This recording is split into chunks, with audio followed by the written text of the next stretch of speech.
ఆదివారం ప్రధాని మోదీ హైదరాబాద్కు వచ్చిన తర్వాత జరిగిన కొన్ని చిత్ర విచిత్రాలంటే చూద్దాం. ముందుగా ప్రధాని మోదీ ఏదైతే మాట్లాడారో ఒకసారి వినండి. आप जहां पहुंचना चाहते हैं नहीं पहुंच पाए और इसलिए अच्छा है मेरे से ही जोड़ो. సో ఇక్కడ మన రేవంత్ రెడ్డి గారు ముసుముసుగా నవ్వుకుంటున్నారు. ముసుముసుగా నవ్వే కన్నా కడుపు పగలేటట్టు నవ్వుతున్నారంటే బాగుంటుంది. ప్రధాని మోదీ గారు చెప్పింది అర్థమయ్యే ఉంటుంది మీకు. నువ్వు నాతో కలవు, అప్పుడు నువ్వు అనుకున్న ప్లేస్ కు నువ్వు జాయిన్ అవ్వగలవు. ఇక్కడ అది మనము రెండు రకాలుగా తీసుకోవచ్చు. ఒకటి, ఆయన ఫ్రెండ్లీగా ఏదో జోక్ గా చెప్పారని చెప్పేసి బీజేపీ మద్దతుదారులు అనొచ్చు, లేకపోతే పిఎం మోదీ అంటే ఇష్టం ఉన్న వాళ్ళు అనొచ్చు. ఇక విమర్శకులు ఏమంటున్నారంటే సెంట్రల్ లో బీజేపీ ఉంది కాబట్టి అన్ని స్టేట్స్ లో కూడా బీజేపీనే ఉండాలని చెప్పేసి మోదీ గారు అంటున్నారు. ఇంకొకటి ఏంటిదంటే రెండు తెలుగు రాష్ట్రాల్లోనూ బీజేపీకి ఇప్పుడున్న స్ట్రెంగ్త్ అనేది తక్కువనే చెప్పుకోవచ్చు. కయ్యంతో కంటే వియ్యంతోనే బంధాలు మెరుగుపరుచుకోవచ్చు అనే ఒక చిన్న సామెతను మన మోదీ గారు బాగా ప్లే చేస్తున్నారేమో అని అనిపిస్తుంది. ఇక్కడ ఈ వీడియోలో చూసినట్లయితే చక్కగా నవ్వుకుంటూ ఆయనకి కావాల్సింది ఏంటో ఆయన డైరెక్ట్ గా అడిగేశారు. అది పాపం మన రేవంత్ రెడ్డి గారికి జోక్ అని అనుకుంటున్నారో లేకపోతే ఫీల్ అయినా సరే లైట్ తీసుకుంటున్నారో అర్థం కావట్లేదు. నిన్న ఇదే స్టేజ్ మీద రేవంత్ రెడ్డి గారు మాట్లాడిన మాటలు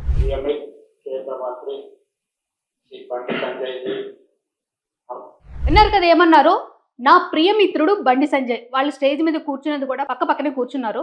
ఇక్కడ నా ప్రశ్న ఏంటిదంటే బండి సంజయ్ కొడుకు బండి భగీరథ్ మీద పోక్సో కేసు నమోదైంది. బట్ ఇప్పటి వరకు కూడా బండి భగీరథ్ ని కస్టడీలోకి తీసుకోలేదు. ఆ విషయం గురించి సెంట్రల్ లో కాంగ్రెస్ కొట్లాడుతున్నా సరే, ట్వీట్లు చేస్తున్నారు, ఏదో చేస్తున్నా, స్టేట్ కాంగ్రెస్ లో రేవంత్ రెడ్డి గాని రేవంత్ రెడ్డి కార్యవర్గం గాని ఒక్కటంటే ఒక్క మాట కూడా చెప్పట్లేదు.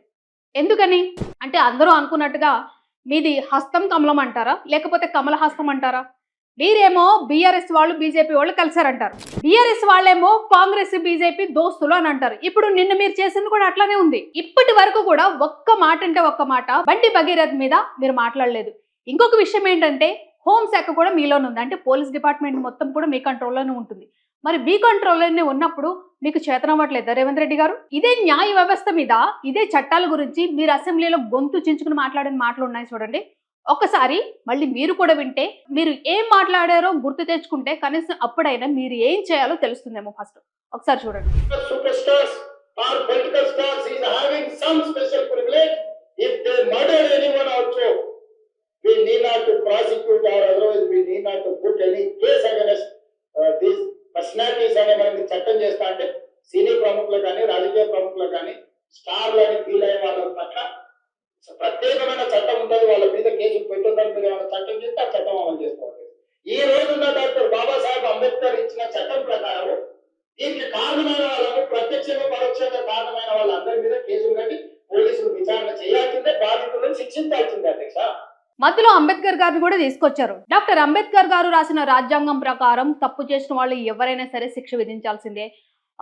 సినిమా స్టార్స్ కి గానీ, పొలిటీషియన్స్ గానీ స్పెషల్ ప్రివిలేజ్ ఏమీ ఉండదన్నారు కదా. బండి భగీరథ్ విషయాన్ని మీరు ఎందుకంత కేర్ తీసుకుంటున్నారు? హోంశాఖ మీ దగ్గర ఉన్నప్పుడు మీరు ఎందుకు చేయలేకపోతున్నారు? అంటే వాళ్ళకి మాత్రము మీరు ఎవరైతే దోస్తీతో ఉంటారో వాళ్ళందరి కోసం మీరు చట్టాలను మార్చేస్తారా? అంటే సామాన్యులకు ఒక చట్టము, మీ దోస్తులకు ఒక చట్టము, రాజకీయ నాయకులకు ఒక చట్టమా?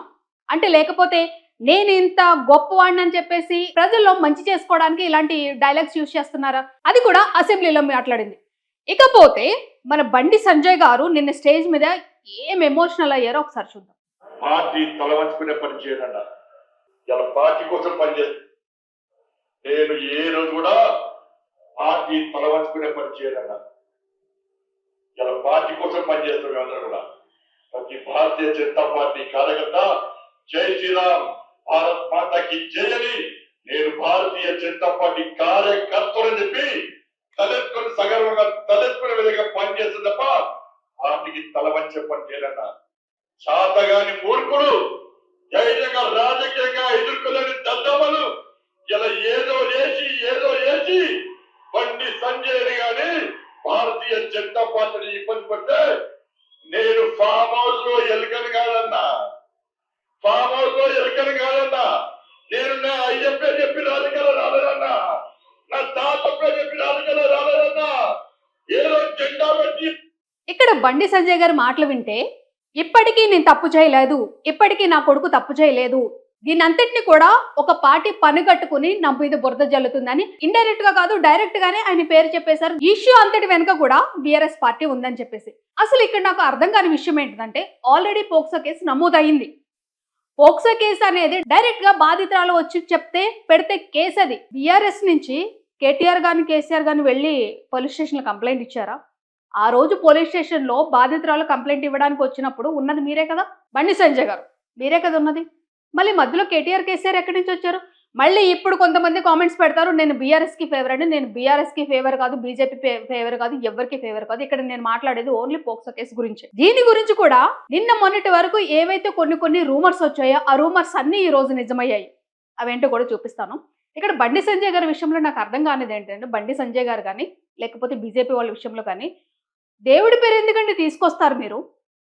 జై శ్రీరామ్ జై శ్రీరామ్ అది నిజంగా ఒక మతానికి సంబంధించిందే, లేకపోతే ఒక నమ్మకం. జై శ్రీరామ్ అంటే ఒక నమ్మకం. ఇక్కడ మీరు పార్టీని నడిపించేదే మతం పేరు చెప్పుకున్నా. ఏదైతే నిన్న సభ జరిగింది, నిన్న సభకి చాలా మంది వచ్చారు, చాలా గ్రాండ్ గా జరిగింది. అక్కడ కూడా మీ క్యాస్ట్ కార్డు వాడేస్తారా మీరు? అంటే క్యాస్ట్ కార్డు వాడేస్తే మీ కొడుకు చేసిన తప్పు ఒప్పైపోతుందా? ఇక్కడ కూడా నా కొడుకు ఏమో తప్పు చేయలేదు అంటారేమో, మీ కొడుకు చేసిన చార్ట్స్ కూడా మళ్ళీ నేను ఒకసారి బయటకు రివీల్ చేస్తాను. ఏం మాట్లాడుతున్నారండి మీరు? మీ రాజకీయాలంటే ఇంకా నిజంగా ఈ రాజకీయాలన్నీ పైన దేవుడు వింటే, అది ఏ దేవుడైనా కానివ్వండి, జీజస్ అయినా అల్లా అయినా లేకపోతే శ్రీరామచంద్రుడు అయినా సరే, నిజంగా ఈ రాజకీయాలన్నీ పైనుంచి చూస్తే కనుక నవ్వుకుంటారేమో, ఎందుకురా బాబు ఇలా కొట్టుకుని చచ్చిపోతున్నారు అని. నేను ఇందాక ఒక వీడియో చూసాను. ఆ వీడియోలో ఒక అతను మాట్లాడుతున్నారు, బయట దేశాలన్నీ కూడా 100 years అడ్వాన్స్ ఉన్నాయి, బట్ మన దేశంలోనే కులం మతం అని కొట్టుకుని చచ్చిపోతున్నారు యువకులని.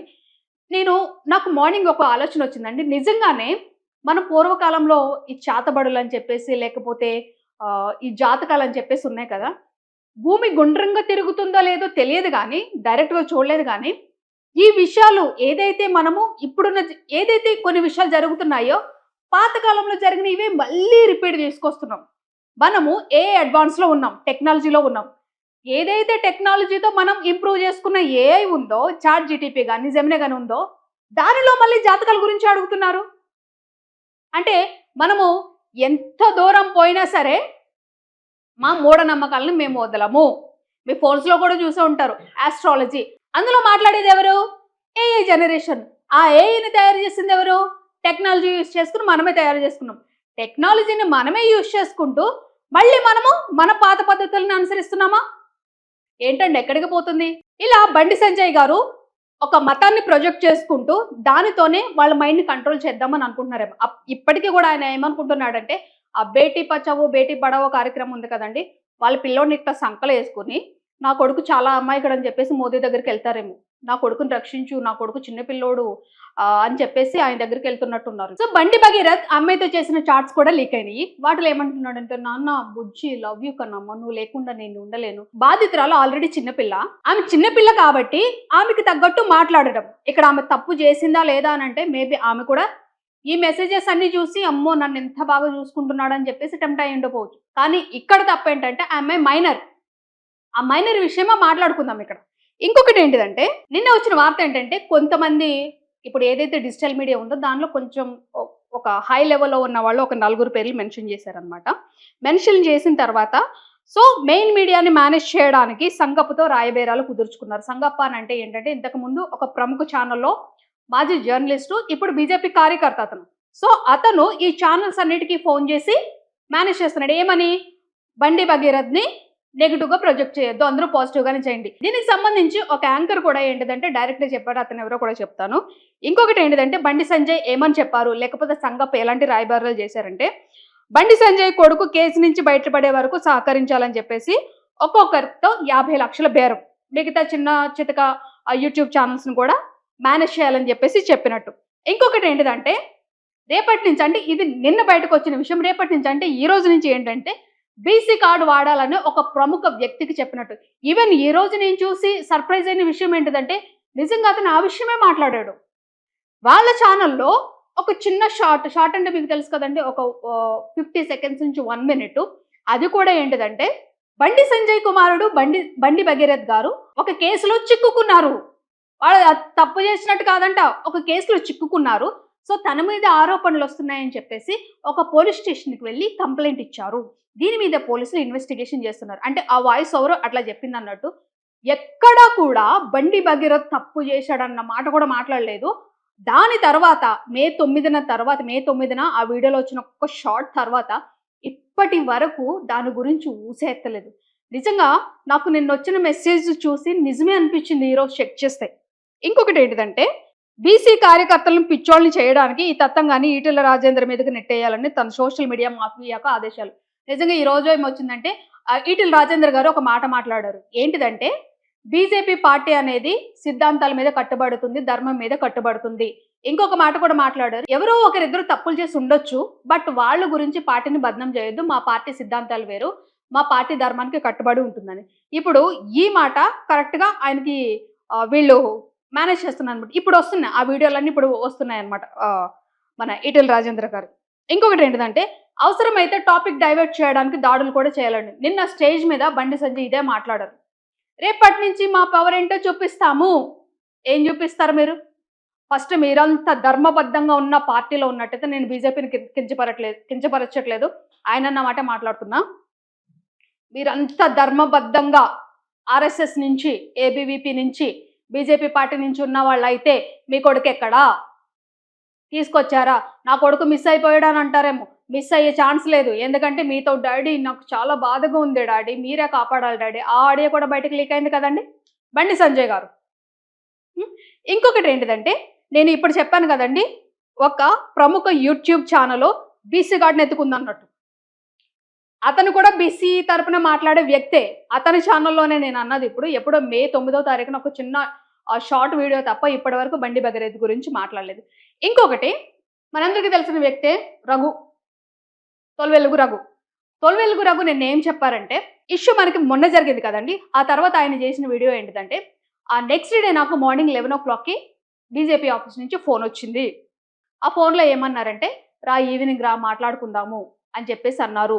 ఇతను ఏం మాట్లాడాలో ఆ విషయాలు కూడా నాకు వాట్సాప్లో పంపించారు, మనీ కూడా నాకు ట్రాన్సాక్షన్ చేశారు అని చెప్పేసి చెప్పారనమాట. ఆ విషయాలను ఇతను బయట పెట్టిన తర్వాత ఒక ఛానల్, యూట్యూబ్ ఛానల్ అతను నడిపేది మహేష్ గౌడ్. ఆ యూట్యూబ్ ఛానల్ పేరేంటంటే భారత్ యువసేన. వాళ్ళ లోగో కూడా మొత్తం బీజేపీ రంగులో ఉంటుంది అన్నట్టు. ఇక్కడ ఏంటంటే ఎవరైతే ఈ జర్నలిస్టు ఈ బాధిత కుటుంబం గురించి మాట్లాడి బండి సంజయ్ కొడుకు తప్పు చేశాడు కాబట్టే ఆ బాధిత కుటుంబం వచ్చిందని చెప్పేసి చెప్పాడో అతని మీదనే ఇంకొక ఎలిగేషన్ అనమాట. ఏమని? ఇతను వేరే అమ్మాయిని పాడు చేసిండు, ఆ అమ్మాయి ఎప్పుడు బయటకు వచ్చింది. ఇప్పుడు ఎవరైతే బీజేపీ సపోర్టర్స్ ఉన్నారో వాళ్ళందరూ ముందు ఏం కారు కూతలు కూర్చారండి? అప్పుడప్పుడే రేప్ చేస్తే ఇప్పటి వరకు ఏం చేసిందని. మరి ఇప్పుడు ఈ అమ్మాయి ఇప్పుడు ఈ రోజే బయటకు ఎందుకు వచ్చింది? ఈ రోజు ఆడియోస్ ఎందుకు బయటకు రిలీజ్ అయినాయి? అతను ఏం మాట్లాడుతున్నారో చూద్దాం ఒకసారి. ఈ తమ్నేల్ చూడండి ఎంత హార్ష్ గా పెట్టిండంటే మనోడు. ఎందుకు మరి చీటింగ్ ఎందుకు చేసినావు మరి? ఓకే ఓకే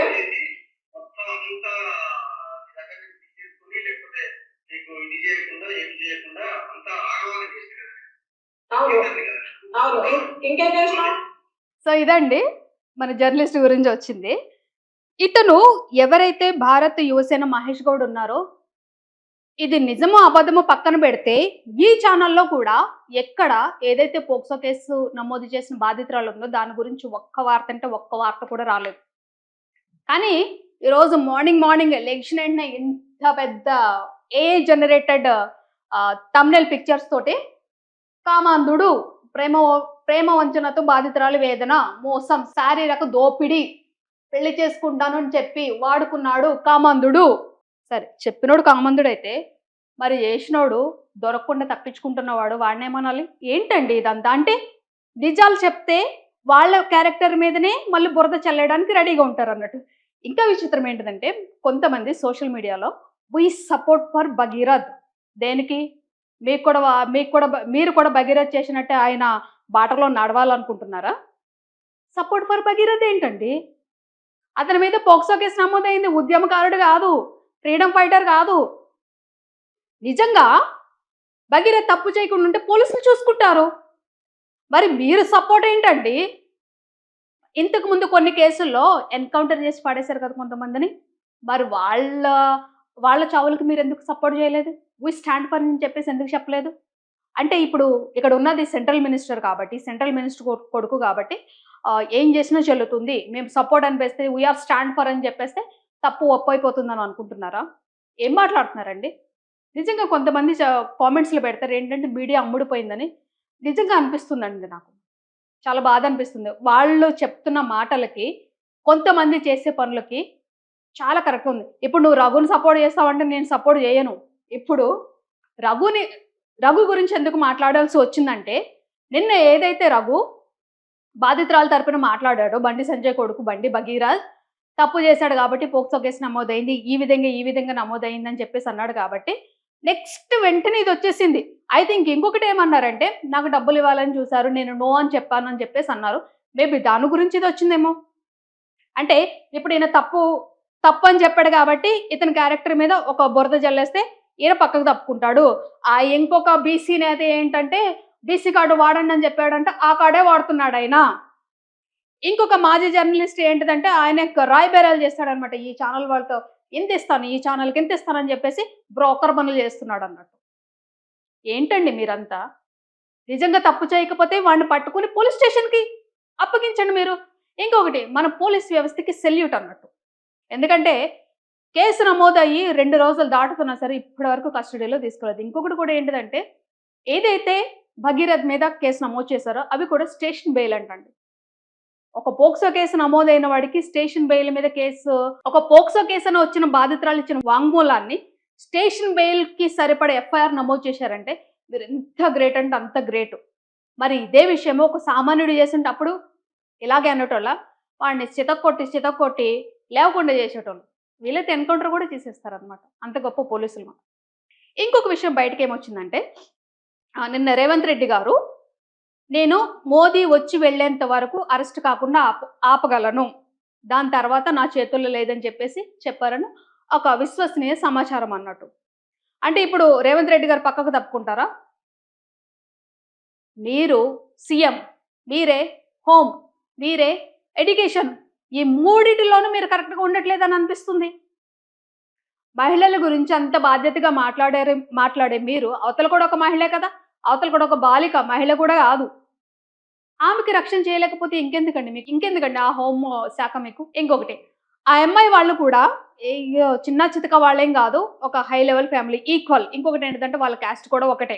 ఇంటికి పిలిపించి నువ్వెంతమందితో తిరిగావో ఏంటో అని చెప్పేసి తిరిగి ఆమె క్యారెక్టర్ని అసెస్ చేసినందుకు వాళ్ళ ఈగో హట్ అవ్వడం కాదండి.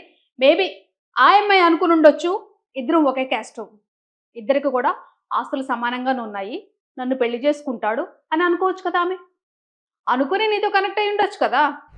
ఇంటికి పిలిపించి రాజీ చేస్తానని ఇంటికి పిలిపించి తిరిగి ఆ అమ్మాయి మీదనే క్యారెక్టర్ అసెస్ చేసుకుంటే మీరు మాకు డబ్బు ఉంది బలగం ఉంది అని చెప్పేసి మీరంతా హైలో ఉంటే వీళ్ళు కూడా మీకు ఈక్వల్గా ఉన్న వాళ్ళు తలంచుకుని వచ్చేస్తారా? ఏంటండి ఏం జరుగుతుంది అసలు రాష్ట్రంలో? డబ్బున్నవాడికి ఒక న్యాయం, డబ్బు లేనివాడికి ఒక న్యాయం నడుస్తుంది. మీరు తప్పు చేశారు అని అన్నవాడికి వాడి మీద ఇంకొక తప్పు అంటగట్టేయడం, కొంతమంది మీద, కొంతమందికి ఎంతో కొంత అమౌంట్ సెటిల్ చేసి పంపించేయడం. మళ్ళీ ఇప్పుడు అంటారేమో నీకు అమౌంట్ రాలేదు నువ్వు మాట్లాడతావు ఏంటంటే మా ఛానల్ అలాంటిది కాదండి, ఇలాంటివి చాలా చూసాం కూడా. తప్పు ఎవడు చేసినా తప్పే, ఎవరైతే బాధితులు ఉన్నారో వాళ్ళ వైపే మాట్లాడతాం మేము. ఇదండి ప్రస్తుతం రాష్ట్రంలో జరుగుతున్న ఇష్యూ అన్నట్టు. తప్పు చేసింది ఒకరైతే ఆ తప్పు చేసిన వాడిని రక్షించడానికి 100 మంది దాని చుట్టూ లేనిపోని కథలు అల్లేస్తున్నారు. ఆ తప్పును తప్పు అని చెప్పినందుకు ఆ తప్పు అని చెప్పిన వాళ్ళ మీద ఇంకొక తప్పు అనేది నెట్టేస్తున్నారు. కొంతమంది అసలు మాకు సంబంధం లేదు అని అన్నట్టు వాళ్ళ పనాలు చూసుకుంటున్నారు. ఇప్పటి వరకు ఏ మెయిన్ స్ట్రీమ్లో కూడా ఈ ఇష్యూ రాలేదంటే ఏంటండి పరిస్థితి? అదే వేరే వాడు ఎవడైనా చేసుంటే కనుక మొత్తం మూతులకు తగిలేలాగా మైకులు ఎట్టేసి వాళ్ళ ఇంట్లో వాళ్ళని ఇష్టం వచ్చినట్టు చేసేసి సోషల్ మీడియాలో కూడా మీ ఇంట్లో ఆడపిల్లలు లేరా, మీ ఇంట్లో జరిగితే ఇలాగే జరుగుతుందా, మరి ఇప్పుడు ఎందుకు పెట్టట్లేదు కామెంట్స్,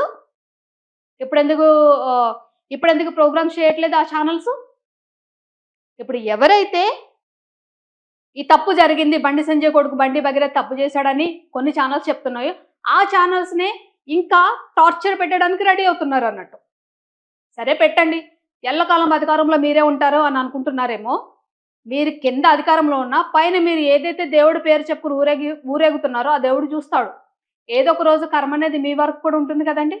మీరు చేసిన తప్పు కప్పిపెట్టుకోవడానికి తప్పు అని చెప్పిన వాళ్ళ క్యారెక్టర్ని బద్నాం చేసేస్తారు, లేకపోతే వేరే రాజకీయ పార్టీలని లాగేస్తారు, లేకపోతే ఇంకా ఫైనల్ అస్త్రం అని అన్నట్టు దేవుడి పేరు చెప్పుకుని వాడేసుకుంటారు. ఈ చిన్న చితక ఇక కొంతమంది విలువలేని వాళ్ళు ఏంటిదంటే రూపాయి పావులకు ఆశపడి మీకు నచ్చినట్టు వార్తలేస్తారు, పైగా బయటకు వచ్చి మేమే నిల్చున్నామని చెప్పేసి భుజాలు చూపిస్తారు అన్నట్టు. ఎందుకయ్యా మీరు చేసేది? మొత్తం ఎంటైర్ జర్నలిజాన్ని వదిలేసిపోండి, దరిద్రం వదిలిపోతుంది. అప్పుడైనా నెగిటివ్ కామెంట్స్ తగ్గుతాయి.